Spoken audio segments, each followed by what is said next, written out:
Dialogando con el padre Raúl Sánchez. Bueno, la voz del Señor, su palabra que da vida. La palabra del Señor que es más cortante que espada de dos filos, que penetra hasta lo más profundo de los tuétanos y cuando se saca jamás regresa vacía. La palabra del Señor que nos enseña a ver que todo va a pasar, más esa palabra nunca va a pasar.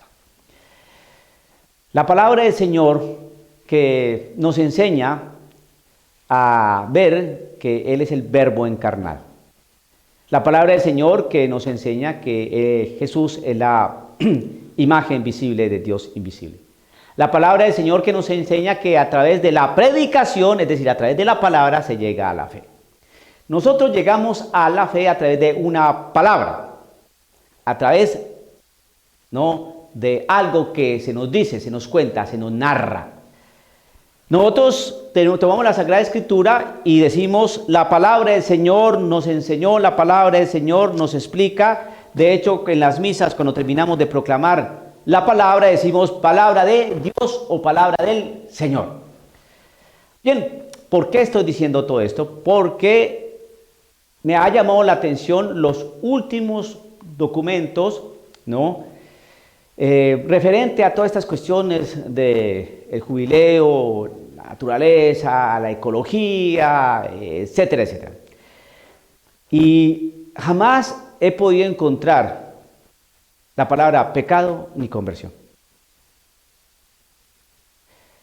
Nombran por qué existe todo este desconcierto, esta descomposición en el mundo. Porque existe una donde el hombre se separa, se revela en virtud de su egoísmo, de su maldad, de sus inclinaciones, de su propia frustración, pero jamás hablan de pecado.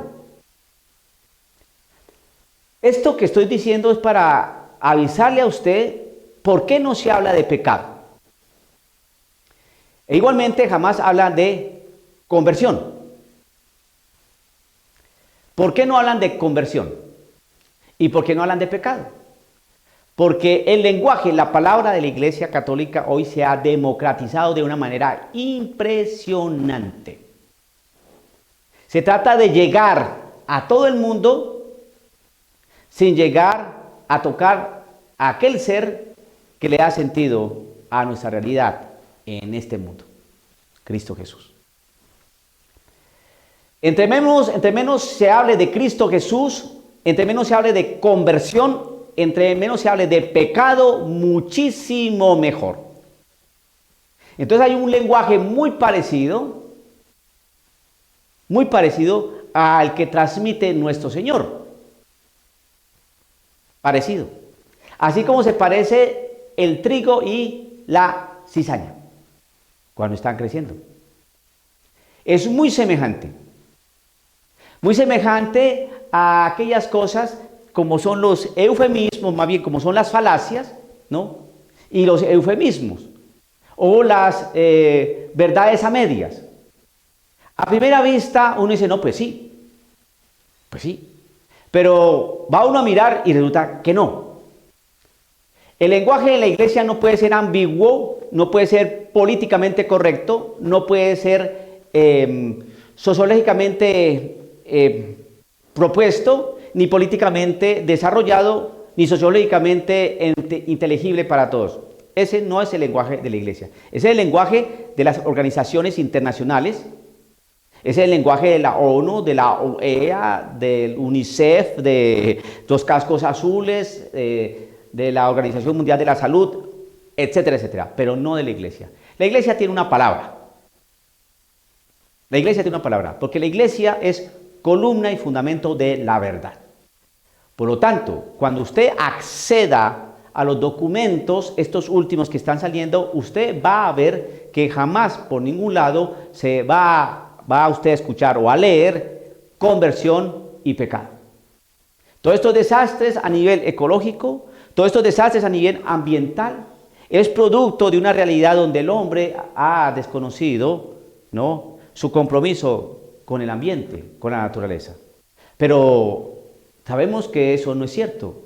El hombre es desconocido precisamente por el pecado.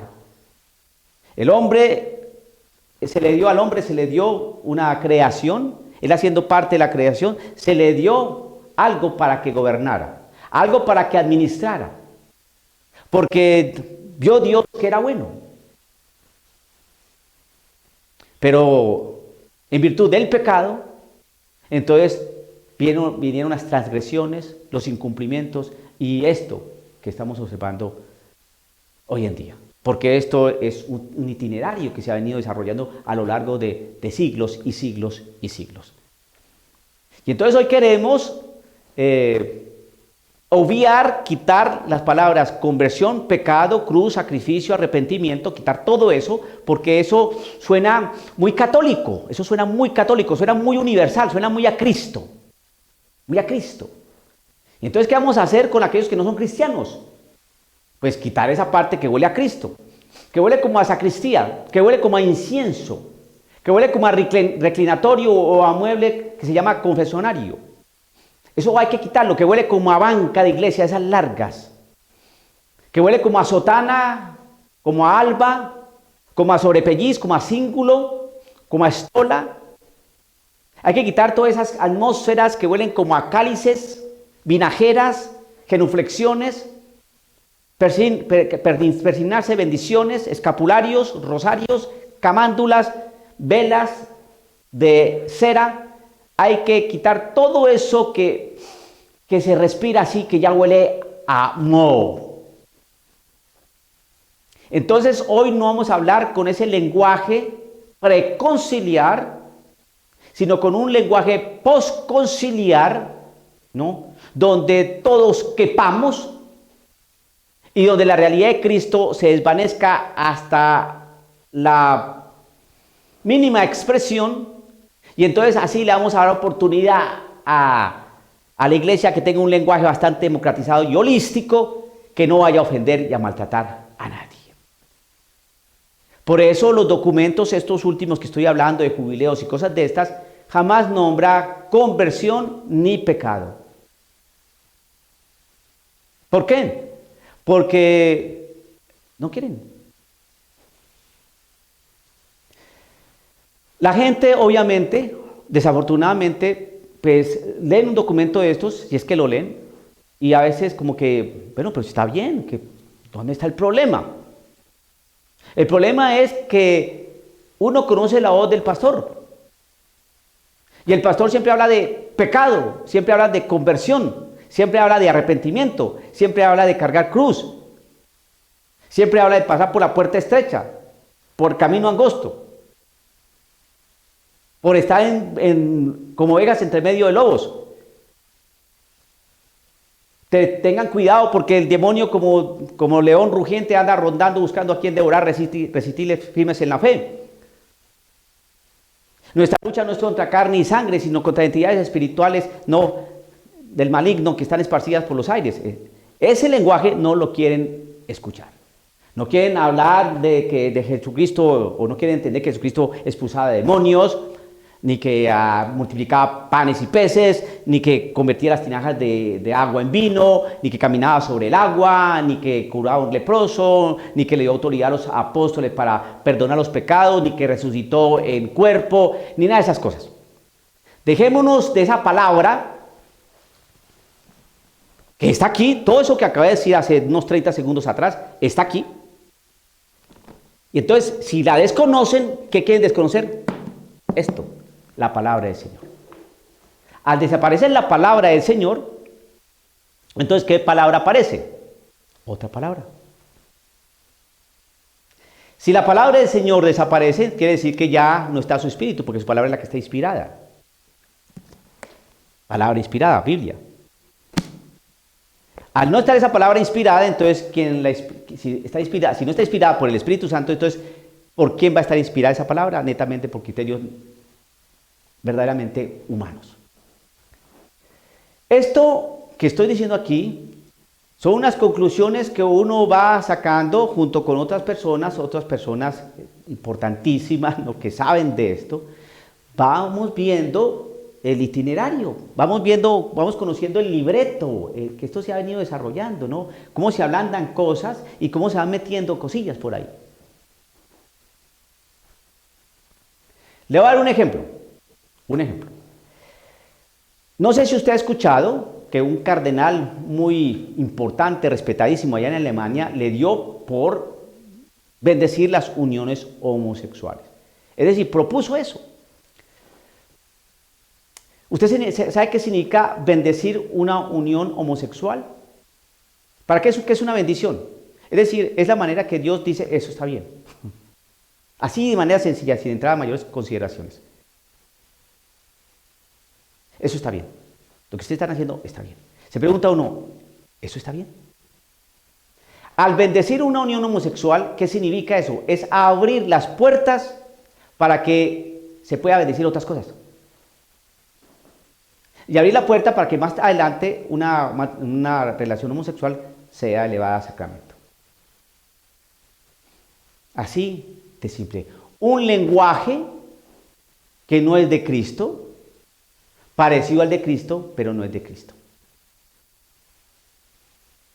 Así se nos metió la realidad del aborto a nivel civil, que hasta eso impregnó a la Iglesia Católica, y hoy unas muy respetadas damas se dicen así, las pro-choice, así les dicen, pro-choice, damas con derecho a decidir. ¿A decir qué? Matar a sus hijos en el vientre. Así se dicen, damas católicas con derecho a decidir, las pro-choice, a favor de la elección. ¿Elegir qué? Matar a su hijo en el vientre. Y así. Y todo bajo esa situación, esa palabra que es tan famosa, tengo derecho, los derechos. Y al tener tantos derechos, se olvidaron de las obligaciones, de los compromisos, de la abnegación, del esfuerzo, del trabajo, de la oración, todo por Cristo Jesús. Estamos en una sociedad totalmente humanista, bastante sincrética y de la New Age. Nos quitaron a Cristo Jesús. Y estamos envueltos en una realidad humanista llena de buenismo y una falsa misericordia que nos contaminaron la palabra del Señor. Nos envolvieron el discurso y hoy la gente está perdida. Y como se parece tanto esa palabra, entonces no la distingue. Cuando yo en un documento de iglesia no escucho la voz de mi pastor que me dice conversión, eso es en virtud del pecado, hay que arrepentirse, tienen que celebrar los sacramentos, tienen que saber cargar su cruz. Cuando yo no escucho ese tipo de cosas en documentos de iglesia, yo me pregunto muchas cosas. Muchas cosas. Entonces hoy pues la gente se asombra y dice, oiga, si estamos en lucha o no estamos en lucha, si estamos en conflicto, pues claro que sí, porque yo no estoy escuchando la voz de mi pastor. Estoy escuchando otras voces.